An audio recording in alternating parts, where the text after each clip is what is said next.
নারকেল কোড়া দিয়ে মোচার ঘন্টটা খেতে জাস্ট ফাটাফাটি লাগে। সত্যি বলছি বন্ধুরা, একবার ট্রাই করে দেখতেই পারেন। নিরামিষ একদম মোচার ঘন্ট আমার রেডি। নমস্কার বন্ধুরা, এসবি কুক অ্যান্ড ব্লগে আপনাদের সবাইকে স্বাগত। আবারও হাজির হয়ে গেছি একটা নতুন রেসিপি নিয়ে। আশা করি আপনারা সবাই ভালো আছেন, যে যেখান থেকে আমার ভিডিওটা দেখছেন সবাই সুস্থ আছেন। চলুন আজকে বানিয়ে দেখাবো নিরামিষ মোচার ঘন্ট। কিভাবে বানাচ্ছি পুরো ভিডিওটা আপনারা দেখতে থাকুন। আশা করি আপনাদের ভিডিওটা দেখলে খুবই ভালো লাগবে। আচ্ছা, এটা কি রাঙা আলু দিবা আছে? রাঙা আলু ফুলটা খুলতে জায়গা রয়ে আছে, ওটা ফুটিং গাছ লাগাইছিল। আজকে আমি বাগানে ফ্রেশ একদম মোচা কেটে রান্না করে দেখাবো। কাটা এবং রান্না কিভাবে করছি পুরো ভিডিওটা আপনারা দেখতে থাকুন।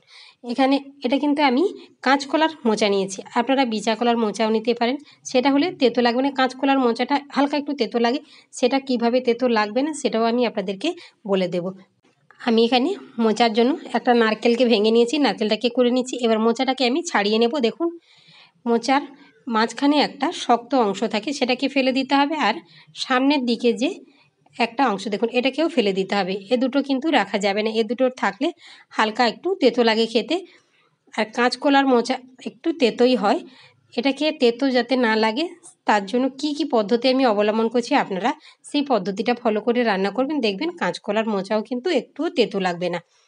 পুরো মোচাটা ছাড়িয়ে নিয়েছি। মোচাটাকে কেটে নেওয়ার জন্য আমি একটা পাত্রে জল নিয়েছি, তার মধ্যে দিয়ে দিচ্ছি আমি একটু হলুদ,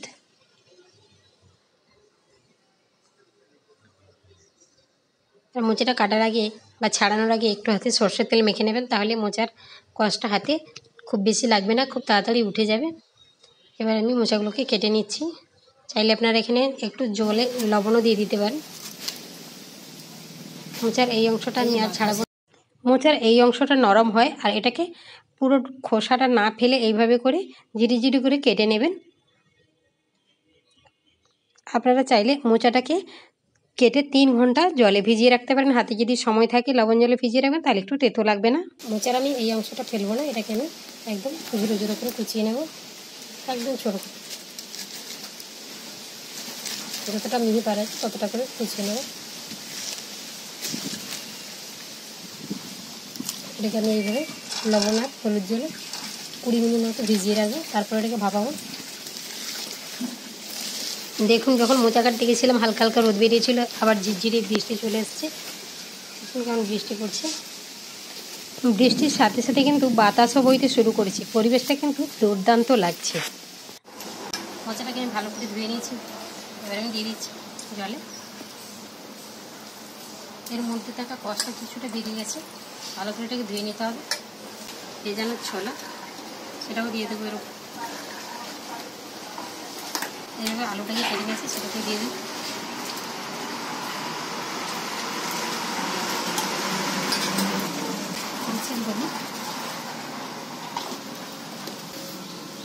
লবণ, যেটাকে আমি ভালো করে সেদ্ধ করে নেব।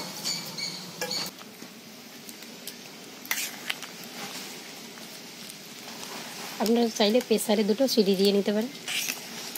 এটা আমার সেদ্ধ হয়ে গেছে, এবার আমি এটাকে ঢেলে নিচ্ছি। জলটা ভালো করে ঝাড়িয়ে নিতে হবে।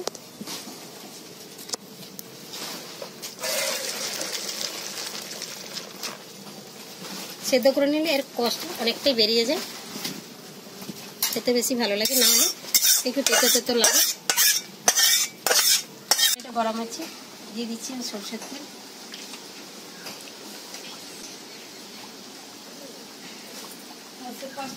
শুকনো লঙ্কা,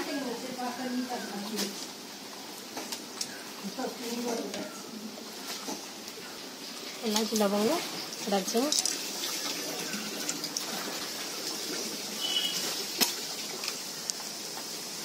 গোটা জিরে,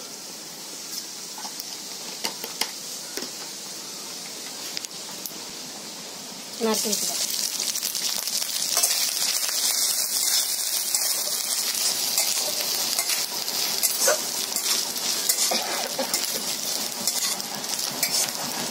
গরম মশলার উপর নারকেল কোড়াটা দিয়ে ভাজলে একটা অসম্ভব সুন্দর গন্ধ বেরোয়, আর এটা খেতে খুব টেস্টি হয়। সুন্দর একটা গন্ধ বেরিয়েছে নারকেল আর গরম মশলা ভাজা। এখানে আদা, জিরে, কাঁচা লঙ্কা পেস্ট করা রয়েছে, আদা দিয়ে দেবো। নিরামিষ বানাচ্ছি, তাতে পেঁয়াজ রসুন দিতে পারি, টমেটো কুচিয়ে দিতে পারি।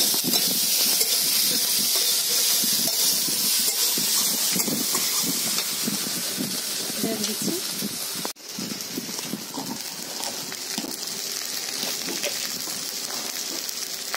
লঙ্কার গুঁড়ি, কাঁচা লঙ্কা দেওয়া আছে। এবারে আমি এই মোচাটা দিয়ে দেব।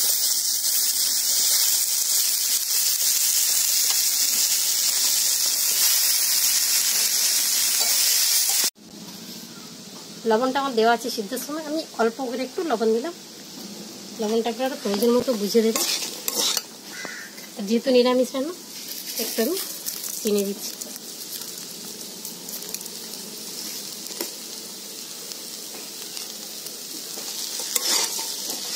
আমি এখানে গোবিন্দ চাল এক মুঠো ভিজিয়ে রেখেছিলাম, সেটাকে আমি পেস্ট করে নিয়েছি, সেটাকে আমি এর মধ্যে দিয়ে দিই।